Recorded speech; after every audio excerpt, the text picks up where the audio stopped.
Saudara, Bapak Ibu, di Matius 26 kita melihat Yesus diurapi. Apa artinya Yesus diurapi di Matius 26? Dan siapa yang mengurapi dia? Peristiwa Yesus diurapi di Matius 26 ayat 6-13 itu bukan sekedar tindakan simbolis, Bapak Ibu, tetapi mengandung makna profetik, pengakuan iman dan kasih yang dalam. Mari kita lihat teks utama dari Matius 26. Ayo ayat 6-13 ya. Saya singkat aja ya, Bapak Ibu.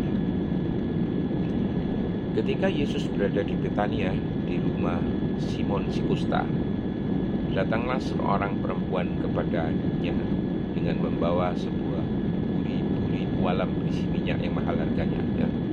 Lalu menuangkannya ke atas kepala Yesus waktu dia duduk makan. Apa makna pengurapian Yesus ini? Yang pertama, ini tindakan profetik, ya, persiapan untuk kematiannya. Yesus sendiri menjelaskan maknanya di Matius 26 ayat 17. Sebab dengan menyiramkan minyak itu ke tubuhku, ia membuat suatu persiapan untuk penguburanku. Dalam tradisi Yahudi, mayat diurapi dengan minyak wangi sebagai penghormatan terakhir, Bapak Ibu. Perempuan itu tanpa mungkin sepenuhnya sadar melakukan secara profetik apa yang murid-murid Yesus bahkan belum pahami, bahwa Yesus akan segera mati. Ini apalagi makna dari pengurapan ini?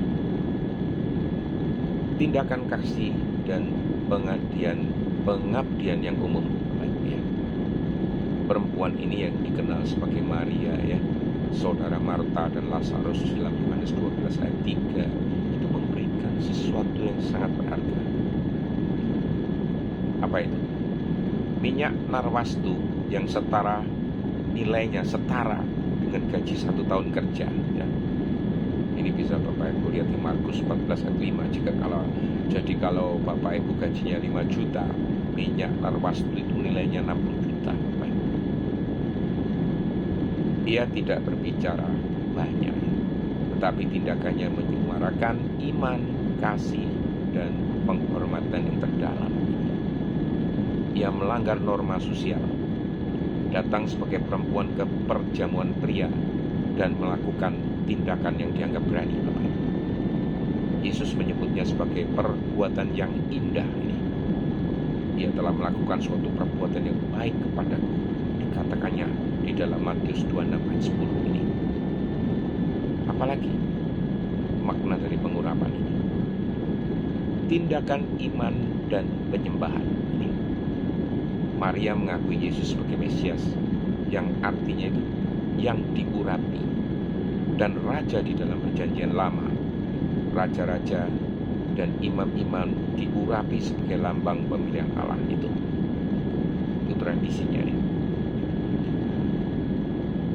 Pengurapan atau penggenapan yang terjadi ini itu menyiratkan bahwa Maria percaya Yesus adalah yang diurapi Tuhan sebagai Mesias. Ia menyembahnya dengan tindakan, bukan hanya perkataan.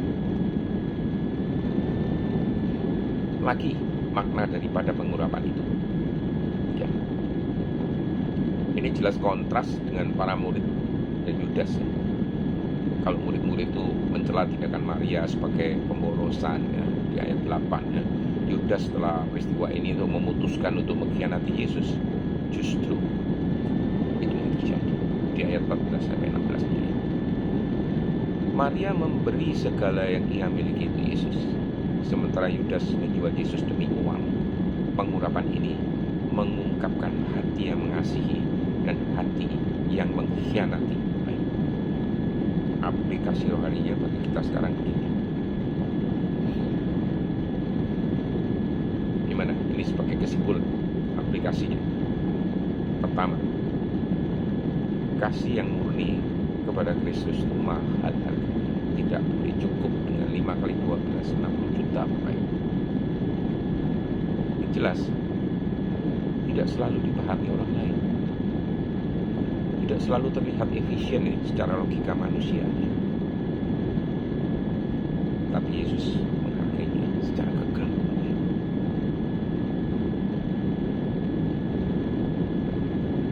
Dua, penyembahan sejati itu adalah pembenaran diri sepenuhnya. Bukan sekadar kata-kata, tetapi tindakan pengorbanan. Apakah kita itu memberi yang terbaik, yang terindah bagi Tuhan? Ingatkan kita tentang salib itu makna yang lain. Setiap kali kita mengingat pengurapan ini, kita diingatkan akan kematian dan pengorbanannya bagi kita. Aku berkata kepadamu, sesungguhnya di mana saja di dunia Injil ini diberitakan, apa yang dilakukan ini akan disebut juga untuk mengingat Dia. Itu di Matius 26 ayat 13. Ini sangat penting karena menyangkut cara Yesus mengungkapkan siapa dirinya kepada orang banyak, khususnya kepada orang Farisi dan ahli-ahli Taurat tentang tanda Nabi Yunus. Nah, Bapak Ibu, berikutnya saya akan kupas mengenai apa itu tanda Nabi Yunus. Sekian Bapak Ibu, sampai jumpa.